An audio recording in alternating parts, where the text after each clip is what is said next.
ఇంత పెద్ద భారీ శరీరాన్ని బాగు చేయడానికి చాలా కష్టపడాల్సి ఉంటుంది, బరువులు ఎత్తాల్సి ఉంటుంది. 10-20 కిలోలు కాదు, కనీసం 50-100 కిలోలు ఎత్తాల్సి ఉంటుంది. నిజం చెప్తున్నా, బాడీని షేప్లోకి తీసుకురావడానికి చాలా కష్టపడాలి. చిన్న బరువులతో ఉపయోగం లేదు. హెవీ వెయిట్స్ ఎత్తాలి. హెవీ వెయిట్స్ 150 కిలోలు అంటే నేను పని చేస్తాను. రిషి నన్ను ముట్టుకోకు. రిషి ఎందుకు ఎందుకు నేను చెప్తున్నాను కదా, నా జోలికి రా. రిషి ఆగు, నన్ను ముట్టుకోవద్దని చెప్తున్నాను కదా. రిషి ఆగు, ఏం చేస్తున్నావు నువ్వు? నలుపు తెలుపున కాటుక కళ్ళకు రంగు రంగు గలనిచ్చిందెవ్వరు, దిక్కులొచ్చులకు రెక్కలు తొడిగిందెవరు, నిదుర మరిచిన రెప్పల జంటకు సిక్కు మరుమారు ఇచ్చిందెవ్వరు, ఒక్క నునుపులో మెరుపై వచ్చిందెవరు.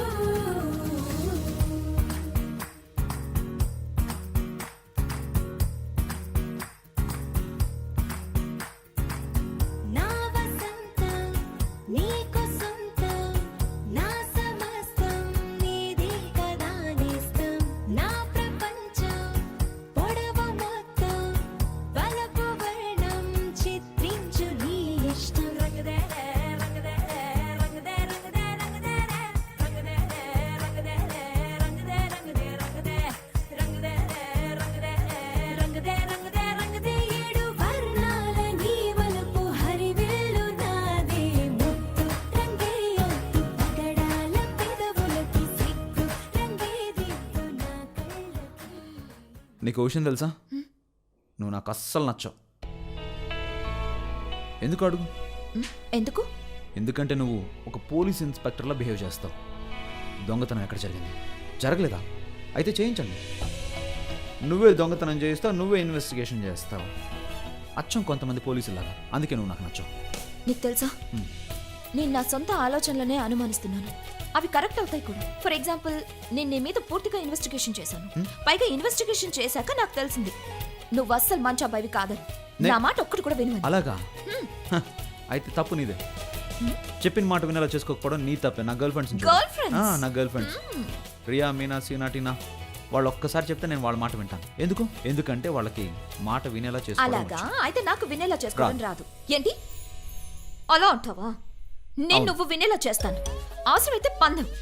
ఒకవేళ ఓడిపోతే అప్పుడు నువ్వు చెప్పే ఏ పన్నైనా తప్పకుండా చేస్తాను. సరే అయితే. ఒకవేళ నేను గెలిస్తే? గెలిచే ఛాన్స్ లేదు. ఒకవేళ గెలిస్తే అప్పుడు నేను కూడా నువ్వు చెప్పిన పనులన్నీ చేస్తాను. ఓకే, అలాగే. సరే అయితే, అమ్మమ్మ నాకు ఒక నైట్ ఇచ్చారు కదా, ఈ రోజు నైట్ నువ్వు దాన్ని వేసుకోవాలి. ఇది పందెం. ఓకే కదా? డన్.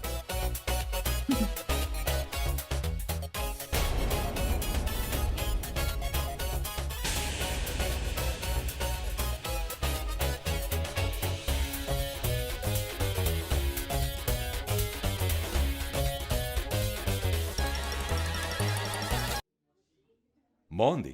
ఈ రోజు అందరికి అఫీషియల్ గా తెలిసిపోతుంది కదా రిషబ్ తనూజలకు పెళ్లి అయిపోయింది అని. మన దృష్టిలో ఇది నిజమైన పెళ్లి కాదు. చూడు, ఒక సాధారణమైన మేనేజర్ కూతురు మన అదృష్టాన్ని నిర్ణయించే కోడలుగా మారడం నాకు ఇష్టం లేదు. మన బిజినెస్ ముందుకు వెళ్ళాలని, డెవలప్ అవ్వాలని నువ్వు కోరుకోవట్లేదా మోహిని? మీరు బంధాలకు ఎప్పుడు డబ్బుతోనే విలువ కడతారండి? మోహిని, ఒకవేళ ఈ పెళ్లి అందరికీ తెలియటం మీకు ఇష్టం లేకపోతే మీరు నాతో కాదు, మీ పిన్ని గారితో మాట్లాడండి. ఆవిడ ఈ పనులన్నీ చేయిస్తున్నారు. ఈ పెళ్లి జరిగిపోయింది, మనం ఏం చేయలేం. స్వీట్స్ వచ్చాయా లేదా? సరే, నాకు అర్థమైంది. బావగారు, అపరంజిత యుఎస్లో లేదంట. ఎక్కడ ఉంటుంది? నరకంలో. మీరే కనుక్కోండి. అవునండి, చూడండి, మీరు చేయాల్సినవన్నీ చాలా పర్ఫెక్ట్ గా చేయాలి. వెళ్ళండి, వెళ్ళి ఏర్పాట్లన్నీ జాగ్రత్తగా చూసుకోండి. సొసైటీ ఓక్స్ రెస్టారెంట్ ఏంటి సరిగ్గా దాని పక్కనే. మీ టైంకి వచ్చేయండి. అయిపోయిందమ్మమ్మ, వాళ్ళతో మాట్లాడాను, వాళ్ళు ఒప్పుకున్నారు. టైంకి వచ్చేస్తారు. ఎవరు వస్తున్నారు? అత్తయ్య గారు డాన్సర్స్. ఒక స్పెషల్ పర్ఫార్మెన్స్ కోసం మేము డాన్సర్స్ ని పిలిపించాం. అదే వాళ్ళు Banjara dancers, gypsy dancers. Banjara ఎందుకు? మన అతిథులందరూ సిటీలో వాళ్ళు అయినప్పుడు మన దేశం పర్ఫార్మెన్స్ ఎందుకు? సరే, నేను చెప్తాను విను. ఇంపోర్టెడ్ మేకప్ వేసుకున్నంత మాత్రాన ఇంపోర్టెడ్ మనిషిగా మారలేరు. ఇప్పటి వరకు నువ్వు అయ్యావా? కానీ నీ కోడలు చూడు, బంగారం లాంటి అమ్మాయి. భలే ఐడియా వచ్చింది. వావ్! అత్తయ్య గారు, నా ఉద్దేశం అది కాదు. నేనేం చెప్పాలనుకున్నానంటే, అత్తయ్య గారే ఐమ్ సారీ. సారీకి సారీ చెప్పాల్సిన అవసరం లేదు. చూడు, నీ కొడుకు పారిపోయి పెళ్లి చేసుకున్నాడు. నీ అదుపులో ఉన్నాడా? ముందు నీ పెంపకం అదుపులో లేదు. ఒకవేళ అదుపులో ఉండింటే అప్పుడు ఇంపోర్టెడ్ కోడలు వచ్చేది, ఇంపోర్టెడ్ డాన్సర్స్ వచ్చేవారు. ముందు నువ్వు అదుపులో లేవు, కానీ పిల్లల్ని అదుపులో ఉంచడం గురించి మాట్లాడుతున్నావు. ఓయ్ నాకు అలాంటి డిజైన్స్ వద్దని మీకు ఎన్నిసార్లు చెప్పాను. అస్సలు అదుపులో ఉండండి మీరు. అత్తయ్య గారు ఐఎమ్ సారీ, నా కారణంగా మీరు. నువ్వేం కంగారు పడకు. ఆవిడ్ని ఆవిడ మాటల్ని భరించడం నాకు చాలా సంవత్సరాల నుంచి అలవాటు. ఆవిడకి రెండు పనులు. ఒకటి నన్ను ఊరికే తిట్టడం, ఇంకొకటి అన్నిట్లో తప్పు పట్టడం. నువ్వు ఒక పంచి. భోజనం వచ్చేసింది, అతిథులు కూడా రాబోతున్నారు.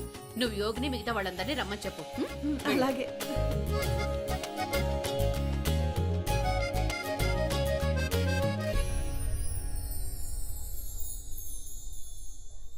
హలో నా లడ్డు గోపాల్, ఊరికి నిలబడి లడ్లు తింటావా లేక ఏదైనా పని కూడా చేస్తావా? ఒకవేళ పని చేయలేకపోతే ఏదైనా పని చేస్తున్నట్టు యాక్టింగ్ అయినా చెయ్యి, లేదంటే మీ హిట్లర్ అమ్మం వస్తుంది. లడ్డు గోపాల్ నుండి నిజంగా లడ్డుగా మార్చేస్తుంది. వెళ్ళి ఇక్కడి నుంచి.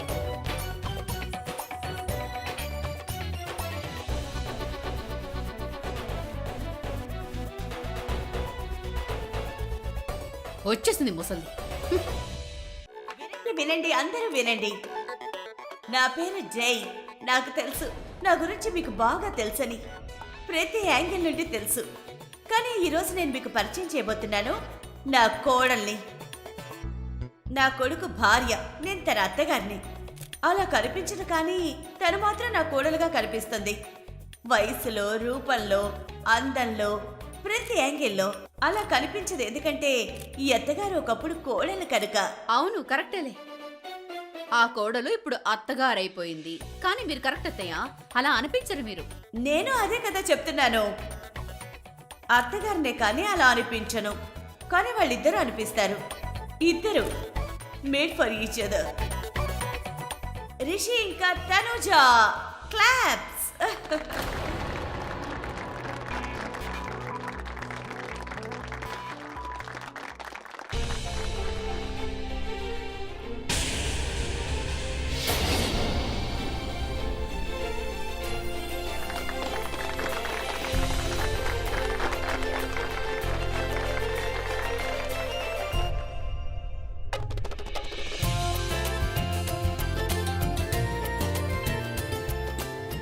చాలా అందంగా ఉన్నావు.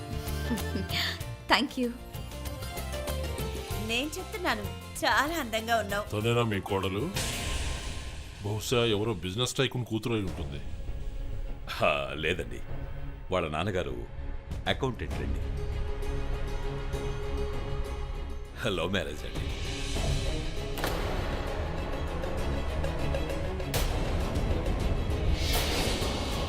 ఈ అప్రంజిత అంటే ఫోన్ల మీద ఫోన్లు చేస్తుంది. ఈరోజు తప్పకుండా ఏదో ప్రాబ్లం చేస్తుంది. ఈరోజు పార్టీలో ఏదో స్పెషల్ ఉండే ఉంటుంది. ఉంది. ఇది నా పార్టీ. స్పెషల్ ఉండకుండా ఎలా ఉంటుంది చెప్పండి? బంజారా వస్తుంది. ఓ ప్రత్యేకమైన డాన్స్ చూపిస్తారు. పందెం కాస్తావా? ఒకవేళ ఓడిపోతే అప్పుడు నేను నువ్వు చెప్పే ఏ పన్నైనా చేస్తాను. ఒకవేళ నేను గెలిస్తే గెలిచే ఛాన్స్ లేదు. ఒకవేళ నువ్వు గెలిస్తే నువ్వేం చెప్తే అది చేస్తాను.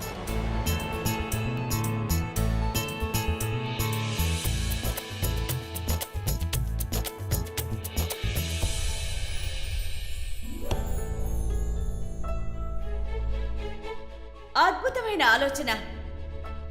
చూడండి చూడండి, చిరంజీవి సౌందర్యని, ప్రభాస్ త్రిషని, వెంకటేష్ మీనాని పారుపై పెళ్లి చేసుకున్నారు. కానీ అది సినిమాల్లో. నిజ జీవితంలో ఇక్కడ ఎవరు పారుపై పెళ్లి చేసుకున్నారో మీకు తెలుసా? రిషి తనుజాని వింతైన పెళ్లి కమలాపురంలో జరిగింది. వీళ్ళ లవ్ స్టోరీ సినిమా స్టోరీల కంటే తక్కువేం కాదు. అమ్మాయి అబ్బాయి ఒకరినొకరు కలుసుకుంటారు. ఇద్దరి కళ్ళు 4 కళ్ళయ్యాయి. గుండె కొట్టుకోవడం మొదలుపెట్టింది. ప్రేమ పుట్టింది. ఆ తరువాత ఇద్దరు పారిపోయి పెళ్లి చేసుకున్నారు. తరువాత అబ్బాయి అమ్మాయి చెవి దగ్గరకు వచ్చి గుసగుసలాడాడు. అమ్మాయితో నిన్ను ప్రేమిస్తున్నానని చెప్పాడు. అలాగే నేను నీకోసం ఒక పాట పాడతానన్నాడు.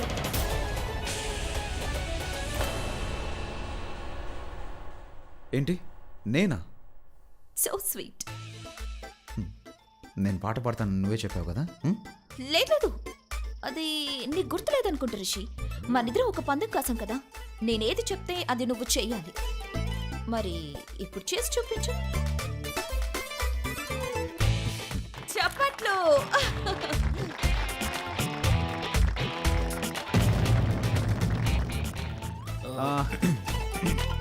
Come on come on.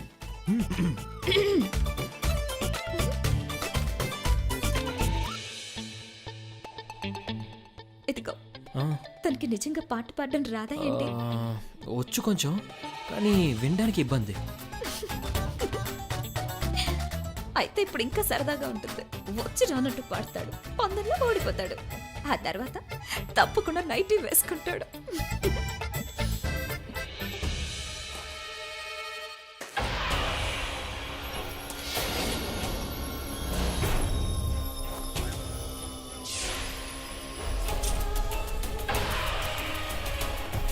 వస్తున్నా నేను నీ చావుగా మారి వస్తున్నాను.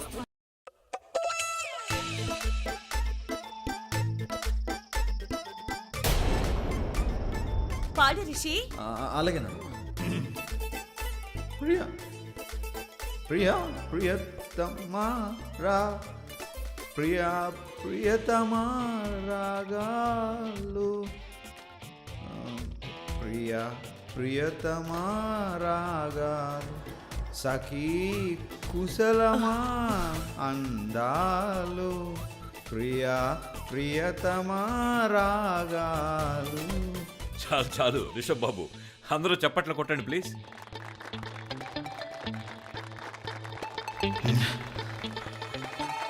Thank you Malhotra. ఇదిగో చూడు, ఓ మోహిని, నీ గొంతులాగే పాట కూడా అచ్చం నీలాగే పాడాడు. ఒక నిమిషం. యాక్చువల్లీ నా భార్య నన్ను ఎప్పుడూ ఒక మాట అంటూ ఉంటుంది, నేను రొమాంటిక్ కాదని, రొమాంటిక్ పాటలు పాడలేను అని. అందుకే నేను కోరుకుంటున్నాను ఈరోజు ఇక్కడ మీ అందరి ముందు నేను ఒక రొమాంటిక్ పాట పాడాలనుకుంటున్నాను. ఎందుకంటే మీరందరూ సాక్ష్యంగా ఉంటారు, ఐ విట్నెస్లా ఉంటారు. ఒకవేళ తను మళ్ళీ అదే మాట అనుకోండి, లేదు నువ్వు చెప్పింది తప్పు, రిషబ్ అలాంటి వాడు కాదని చెప్పగలరు. బాబు రిషబ్, నువ్వు పాట పాడటానికి వీల్లేదు. లేదు మావయ్య, నానమ్మ నేను తప్పకుండా పాడాలి. నా మీద నన్ను నింద పోగొట్టుకోవాలి.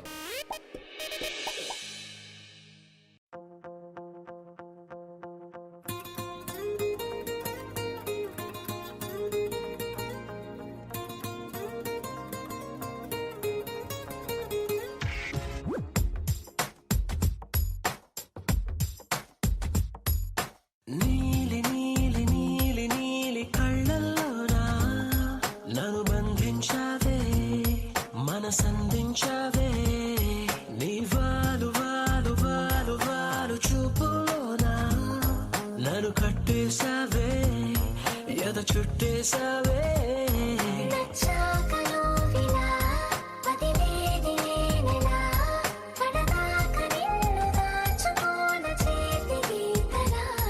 నీ చేతి రేఖలో నే ప్రేమ లేఖనై ప్రతిరోజు నీతో నన్ను నేను చదివించుకుంటానిలా. నీలి నీలి నీలి నీలి కళ్ళల్లోనా నన్ను బంధించావే, మనసందించావే, నీ వాలు వాలు వాలు వాలు వాలు చూపులోనా నన్ను కట్టేశావే, ఎద చుట్టేశావే.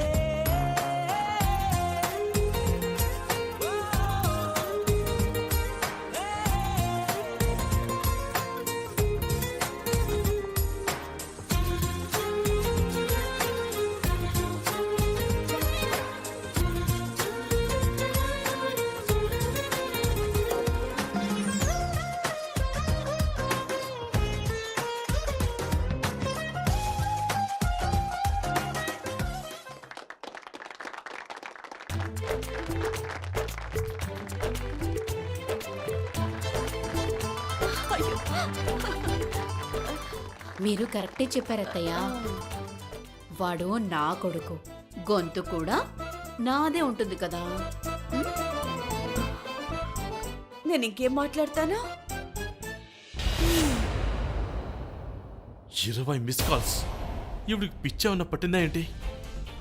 నిజంగా తనకి దయ్యం పట్టినట్టు ప్రవర్తిస్తుంది. టైం కావాలని చెప్పాను, సరే. అప్రజిత ఆంటీ, చూడండి, నేను మీకు ముందే చెప్పాను ఆలోచించుకోవడానికి నాకు టైం కావాలని.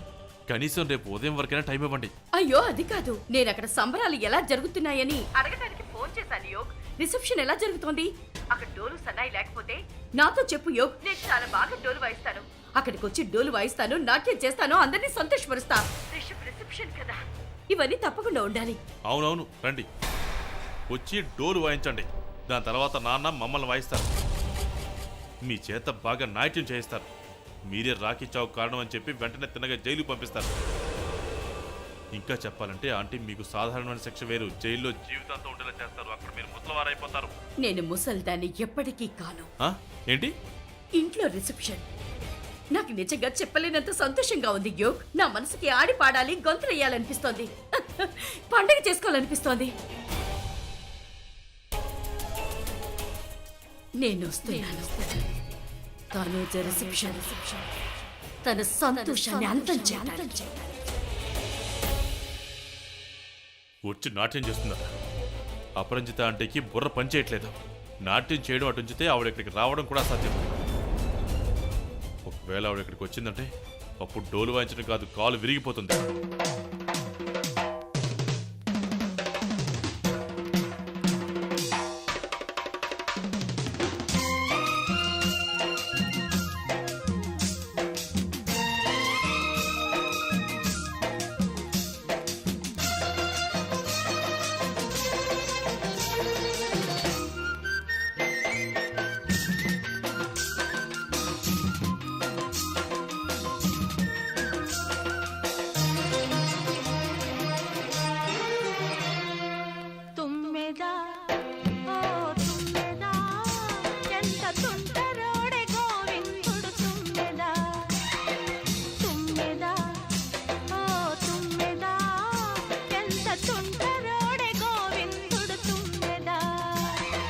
మగడు లేని వేళ తుమ్మెదా వచ్చి మొగమాట పెడతాడే తుమ్మెదా మాట వరుస కంటూ తుమ్మెదా పక్షి మోట సరస మాడే తుమ్మెదా అంత ఎదురుగానే తుమ్మెదా రెచ్చి హత్తుకోపోయాడు తుమ్మెదా తుమ్మెదా ఓ తుమ్మెదా ఎంత తుంటరోడే గోవిందుడు తుమ్మెదా.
తను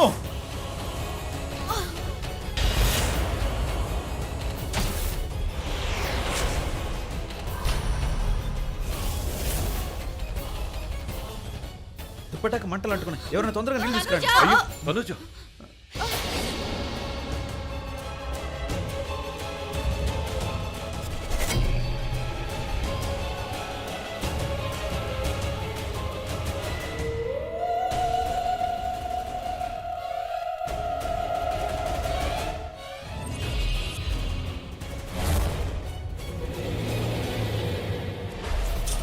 నీకేం కాలేదుగా? తను నీ దుప్పటాక మంటలు అంటుకుని నేను దాన్ని తీసేస్తాను. అసలు ఈ మంటలు ఎలా అంటున్నాయి? ఇప్పటి వరకు అంతా బానే ఉంది కదా, ఉన్నట్టుండి మంటలు. నేను ఇందాక చూశాను, ఒక డాన్సర్ తాను నీ కింద పడేసింది, మళ్ళీ తను అటువైపు వెళ్ళిపోయింది. నువ్వు బానే ఉన్నావు కదా? నీకేం కాలేదుగా? రిషబ్ తన్ని పైకి తీసుకెళ్ళు ఆ, వెళ్ళండి వస్తాను.